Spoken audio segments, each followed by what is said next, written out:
Önümüzdeki bölümde neler yaşanacak?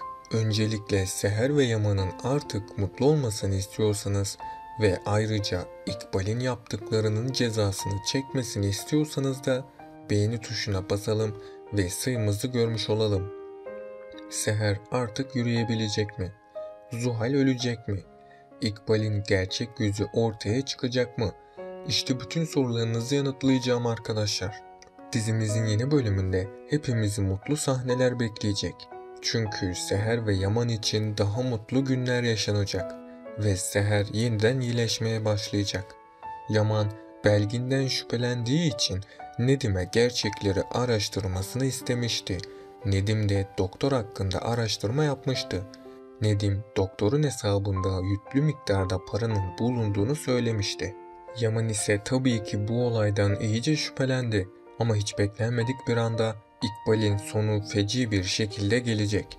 Çünkü İkbal'in yaptığı kötülükler onun yanına kalmayacak. Bu yüzden yakında İkbal yaptıklarının cezasını çekecek. Yani İkbal kötülüklerine devam ederek kendi sonunu getirecek. Ayrıca Seher artık yürümeye başlayacak. Yaman da Seher'in yürümeye başlamasıyla buna çok sevinecek. Yani tam da ümitlerin kesildiği noktada yine umutlar yeşerecek. Böylece Seher yeniden toparlanacak. Bu yüzden Seher eskisinden daha iyi bir şekilde yürümeye başlayacak. Seher ve Yaman birlikteliklerine kaldıkları yerden devam edecek. Bu yüzden Seher ve Yaman asla ayrılmayacak. Yaman'ın Seher'e olan aşkı daha da artacak. Yaman bu süre içinde Seher'den ayrı kalmaya dayanamayacak. Seher de Yaman'ın ilgisini gördükçe onu daha çok sevecek. Önümüzdeki bölümlerde Yaman Seher'e çeşitli sürprizler yapacak. Bu sayede Seher ve Yaman gittikçe daha da çok yakınlaşacak.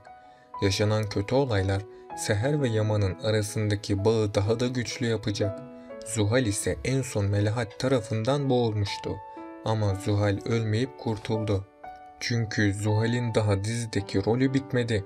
Bu yüzden Zuhal bir süreye kadar dizide kalmaya devam edecek. Bundan sonra Zuhal cezaevinden çıkacak. Zuhal cezaevinden çıkar çıkmaz Seher'e kötülükler yapacak. Peki sizce Seher ve Yaman eski günlere dönebilecek mi? Aşağıda yorumlarınızı bekliyorum. Önümüzdeki bölümde Yaman Seher'in iyileşmesi için elinden geleni yapacak. Yaman her zaman Seher'in yanında olacağına dair söz verecek. Yaman Seher'e kendisini örnek gösterip hayata tutunmasını söyleyecek. Belgin ise konaktan gittiği için Seher yeniden iyileşmeye başlayacak. Yaman'ın destekleri ve doğru tedaviler sonucunda Seher iyileşecek. Büyük ihtimal ile Seher aniden iyileşecek. Yaman da Seher'in yürümesi için her yolu deneyecek. Böylece Seher yeniden yürümeye başlayacak. Seher'in yürümesiyle herkes büyük bir şaşkınlık geçirecek. Yaman ise Seher yürüdüğü için çok mutlu olacak. Artık Seher ve Yaman arasındaki bu engel de kalkmış olacak. Tüm sorunların çözülmesiyle Yaman Seher'e büyük bir sürpriz yapacak. Yaman bu sürprizi yaparak Seher'in kötü geçmişini unutmasını isteyecek. Yaman ardından gidemedikleri tatil organizasyonunu baştan düzenleyecek. Yaman çok güzel bir tatil planı yapıp Seher'e sürprizlerde bulunacak. İkbal Seher'e yine kötülüklerde bulunacak.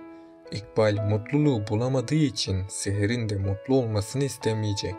Hatta İkbal Seher'in ölmesi için elinden geleni yapacak. Ama bir türlü İkbal bu oyunlarında başarılı olamayacak. Çünkü Yaman'ın Seher'e duyduğu aşk bu kötülükleri sonuçsuz bırakacak. Seher de her defasında ölümün eşiğinden dönecek. İkbal ise Seher'e zarar veremediği için şimdilik pasif kalacak. İkbal Ziya'nın tepkisini üzerine çekmemek için kötülüklerine ara verecek. Zuhal de önümüzdeki bölümlerde hapisten kurtulacak. Zuhal hapisten kurtulduğu için yeni kötülükler peşinde koşacak. Zuhal ve İkbal'in miras hırsı iki kardeşin de sonunu mutlaka getirecek. Ama onların bu düşüncesizliği ikisinin de sonu olacak. Bu açgözlülük İkbal ve Zuhal'de oldukça daha çok başları ağrıyacak. Zuhal hapisten kurtulduğu için hemen konağa dönmeye çalışacak. Ama Zuhal bir süreliğine daha konağa dönemeyecek. Ancak bir şekilde Zuhal konağa tekrardan dönebilir. Eğer Seher Zuhal'i affederse Zuhal yeniden konağa dönebilir. Zuhal de konağa döndüğü gibi kötülüklerine devam edebilir. Onun için Seher'in Zuhal'i affetmemesi gerekli. Aksi takdirde Seher'in hayatı Zuhal konağa döndüğünden sonra bir zindana dönüşecek. Hatta Seher Zuhal'i affederek ölümle burun buruna gelecek. Çünkü Zuhal Seher'i öldürene kadar asla pes etmeyecek. Tabii Zuhal konağa dönmezse yine kötülükler edecek. İkbal kötülüklerini içeriden edecek. Zuhal de kötülüklerini dışarıdan devam ettirecek. Zuhal hapisten çıkar çıkmaz Seher'e büyük bir kötülük yapacak. Zuhal İkbal ile birlik olup Seher'i öldürmeye çalışacak. Seher ve Yaman'ın hayatı büyük bir tehlikede olacak. Seher ve Yaman yaşamak için büyük sınavlardan geçecek. Yaman ise Seher'e bir zarar gelmemesi için kendi canını dahi hiçe sayacak. Önümüzdeki bölümlerde Seher ve Yaman aşkı büyüyecek. İkbal'in yaptığı kötülükler Yaman ve Seher aşkını daha da güçlendirecek. Seher Yaman ile evlendiği için hiçbir zaman pişman olmayacak. Yaman da Seher gibi bir eşi olduğu için kendisini şanslı hissedecek. Onların bu aşkı sayesinde Seher'de iyileşme belirtileri de gözlenecek.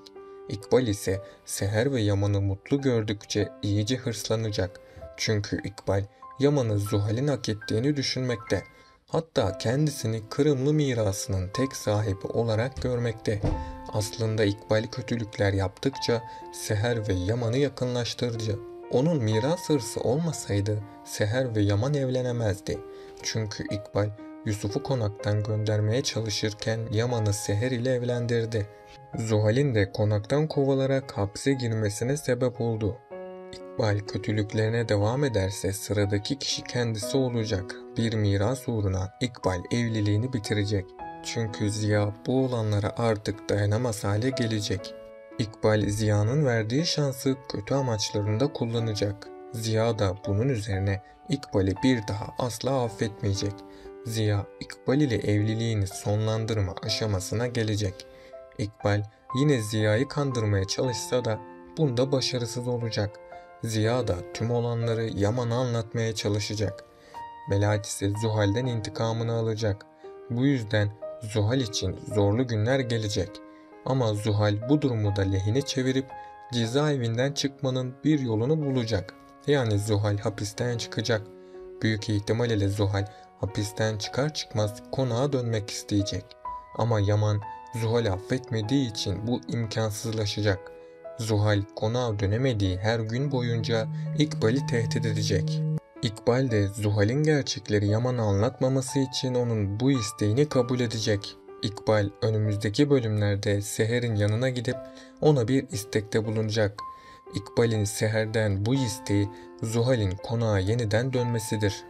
Seher ilk başlarda İkbal'in bu isteğini kabul etmeyecek ama sonrasında Seher İkbal'in acınası haline acıyacak ve Seher Zuhal'i affedecek ne yazık ki. Bu analiz videosunun da sonuna geldik arkadaşlar. Dizimizin devam etmesi için kanalıma abone olup bu videoyu beğenerek destek olabilirsiniz. Sonraki videolarda görüşmek dileğiyle, hoşça kalın.